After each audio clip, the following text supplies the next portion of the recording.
That night, the hallway outside my bedroom looked exactly the same as it always had: white walls, soft yellow light from the old lamp near the staircase. Nothing had moved. Nothing had changed. And yet the air felt heavier, like the house itself was holding its breath. From downstairs, I could hear my sister laughing with my parents. Her laughter floated upward, warm and familiar, filling the walls with a comfort that never seemed meant for me. It echoed softly, wrapping around the corners of the house like a private melody they all knew by heart.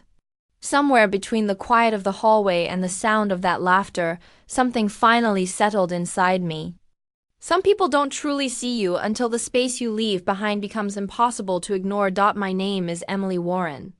I'm 19 years old, and in my own home I was never the first choice. I wasn't overlooked because I failed or caused trouble. I wasn't difficult or reckless or undeserving. I was simply born second. And my sister Lily was born to shine. Lily had everything that seemed effortless, a face people remembered, a laugh that drew attention without trying, a confidence that didn't need rehearsal.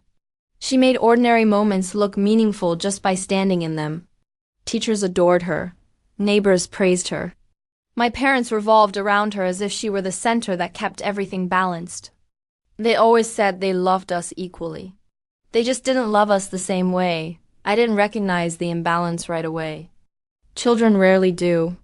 When you grow up inside a pattern, you assume it's normal. You assume everyone's home feels the same. But balance is a strange word when you grow up on a seesaw that never levels out. One side pressed firmly into the ground. The other lifted and admired. The first time something cracked was my 10th birthday. I remember waking up early, heart racing, choosing my favorite dress, smoothing it carefully like the day mattered. I walked into the living room expecting something small, anything really. A greeting, a smile. Instead, the room was already busy. Cupcakes lined the table, ribbons curled over chairs. It looked like a celebration, just not mine. It was for Lily's. Piano competition later that night. She was 8, glowing with excitement. My birthday simply happened to exist beside her achievement. My mother fussed over Lily, adjusting her hair, taking photos. My father rearranged furniture for guests. I stood there quietly in a pink dress I had ironed myself, waiting for someone to notice. No one did. Not then. Not later. By the time the guests left, there wasn't even a slice of cake with my name on it. That was the day I learned silence can hurt without making a sound. As the years passed, the pattern never changed. Everything was Lily: dance recitals, music exams, speeches, awards, applause. When I achieved something, the response was always polite and brief. "Good job, Em," a pat on the shoulder. A smile that didn't last. No framed photos. No celebrations. No moments carved out for me. I learned early that my role was to be capable and quiet, to never take up space that belonged to Lily. When I questioned it, my mother would sigh gently and say, "You know how she is? She just shines. Let her shine." As if brightness was limited. As if someone had to stand in the dark so another could glow. I didn't hate Lily. That's the part people struggle to understand. She wasn't cruel. She didn't mock me. She didn't steal attention on purpose. She accepted the love handed to her, the way anyone would. The problem was never her. It was the way my parents looked at her, like she was the final piece of their perfect picture. And I was just extra material left behind. The moment that should have changed everything came at high school graduation. For 4 years, I worked quietly. While my parents drove Lily to lessons, paid for private coaches, and invested in advanced programs, I studied alone. I taught myself. I rewrote essays late into the night. I figured things out without help because help was never offered. And it worked. I got into my dream university with a full scholarship. It was something no one in my family had ever done. The night before graduation, we sat around the dinner table. I waited. My father cleared his throat and announced Lily had been accepted into a regional summer performance showcase. My mother gasped in delight. Suddenly, the table filled with plans, outfits, travel, who they would tell, how impressive it would look for Lily's future. My name never entered the conversation. I waited longer than I should have. Then I spoke. My graduation is tomorrow, at 4. My mother looked startled, like she'd been reminded of an appointment she forgot. Oh, right, she waved her hand. We'll see if we can make it. Depends on Lily's rehearsal schedule. Depends. My graduation depended on Lily. The next morning I got ready alone, ironed my gown, packed my cap. I rode to the ceremony with my friend Mia because no one offered to take me. Inside the auditorium, families cheered and cried and held signs.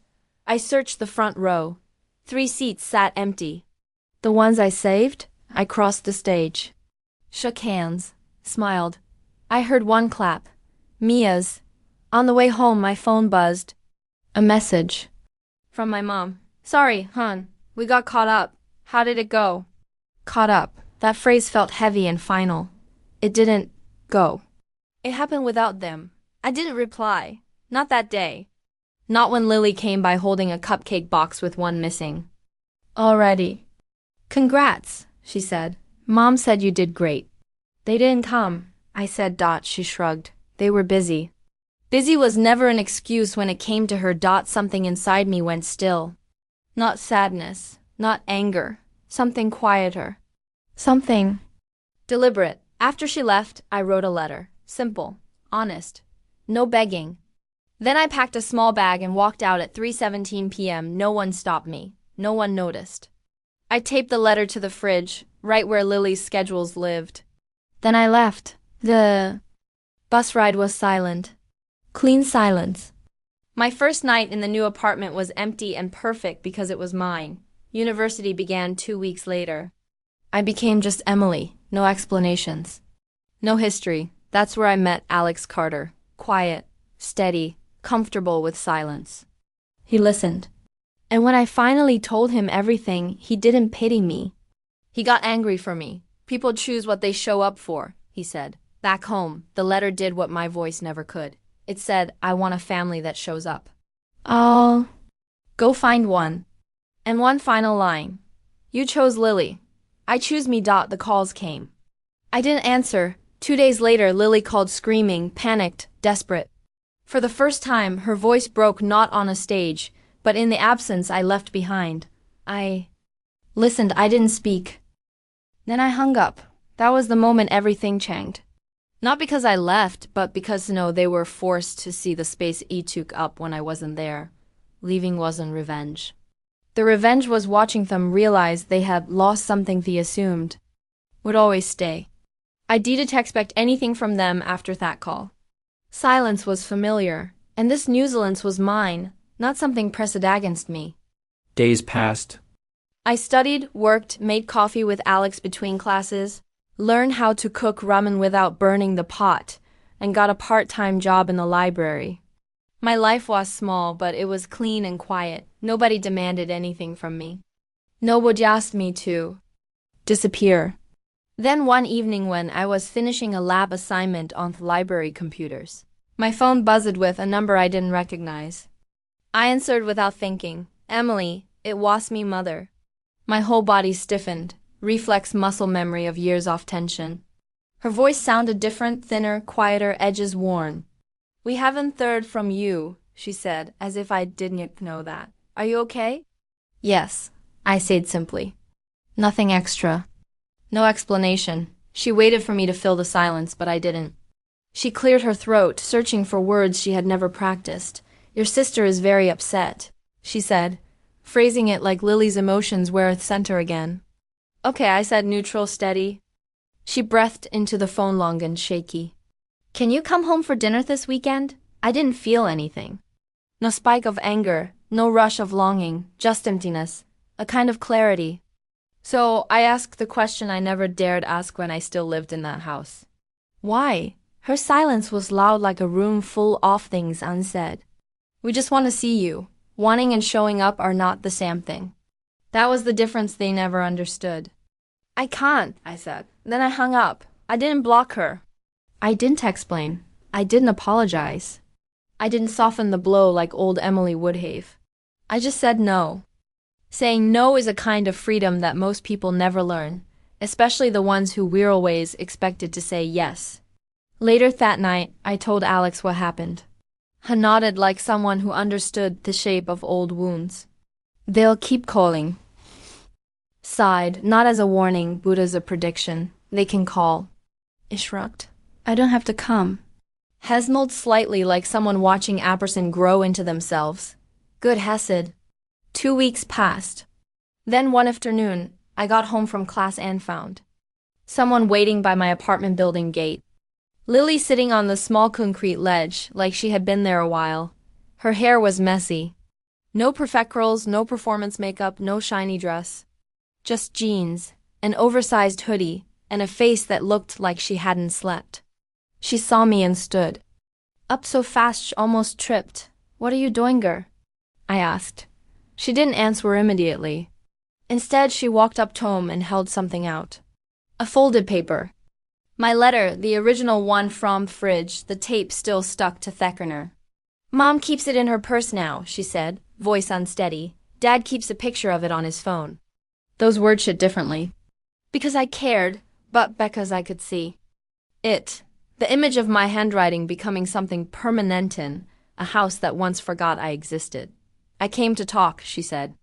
Not to scream this time. I didn't move. Talk, she swallowed hard. I didn't know how bad it was. I mean, I knew Mom and Dad favored them. Obviously everyone knew, but I didn't know it hurt you that much. I thought you were okay with it. That sentence cut more than any shouting could. Why would I be okay with buying Ginvable? She blinked, tears filling up but not falling because you never said anything. I tried, I said. But when no one listens, eventually. You stop at speaking. She looked down. I thought we're just different. That you like being quiet, staying in your room, doing your own thing. I was quiet because there was no space for me. I stayed in me room because nobody asked me to come out. I did my own thing because nobody cared. My voice was calm, steady. Years of unsaid truth melting into sentences, it never practiced but always knew. Lily wiped her eyes, finally letting tears fall. I'm sorry, she whispered. I was selfish. You were a kid. I said, you accepted the love given to you. That's not a crime, but I should have seen you. She said, I should have noticed. You couldn't notice something nobody pointed out. I said, that was Mom and Dad's job. We stood outside the building in the cold, cars passing, lives moving, and for a second, it didn't feel like war anymore. It felt like a long overdue conversation. Then she said something I didn't expect. Mom called your scholarship office. My heartbeat stopped just for a moment. She wanted to make sure you're safe. She wanted to know where you go, who yaudik to, what address they had for you. They wouldn't tell her anything, of course, but she tried. I exhaled slowly. That was a kind of fear disguised as scare. And Dad, she continued, called my piano instructor and canceled my spring showcase. He told her family comes first. Those words didn't sound like a punishment. They sounded like confusion, like two parents trying to rewrite a problem they never admitted existed. I didn't want to come back, I said. Honestly, not now. Maybe not ever. I like my life. Lily nodded. She did it beg. I know. She looked at the paper again, fingers trembling. Can we start over? Just us, not them. That sentence just us hit a place, I thought. Was Dad, I don't hate you, I said. I don't hate you either, she whispered. I just didn't know how to love someone how wasn't chosen. We stood there silently until I unlocked the building door. Shetton followed me inside. Didn't push. Didn't demand. She just said, I'll call you tomorrow. Okay. And she left. That night, I couldn't sleep. Not from fear or pain, but from something's possibility, the idea that Maybelieving wasn't the end. Maybe it was the beginning. Weeks turned into months, and me life kept growing. Classes got harder, hours at the library got longer, and Alex became more. He wasn't just a friend anymore. He was someone who noticed things without asking.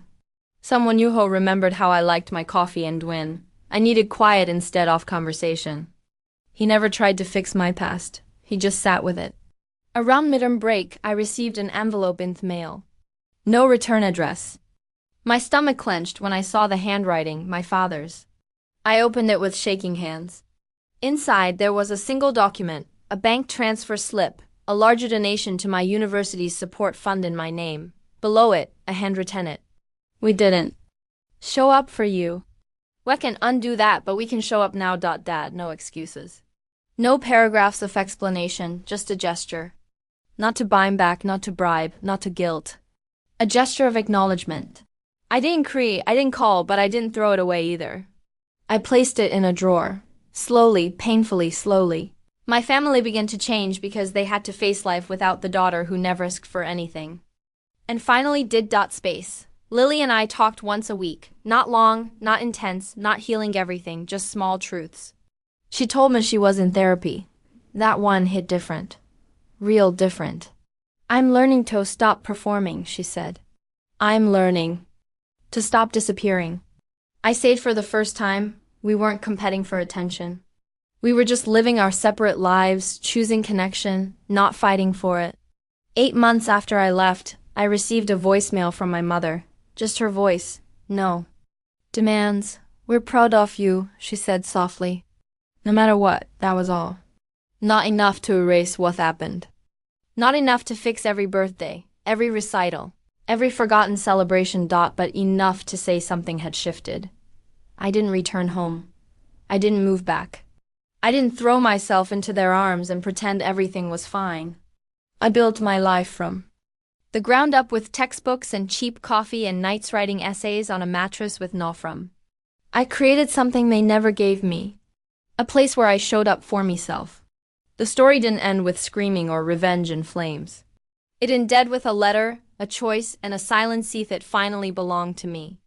Not pressed in me by the people who forgot existed, but shaped by my own hands. Leaving wasn't running away. Leaving was learning that some families are found in classrooms, in coffee shops, and people will ask nothing from you except truth. Sometimes revenge isn't loud. Sometimes it's living well where you were unseniored. And sometimes the loudest scream doesn't come from the one who leaves.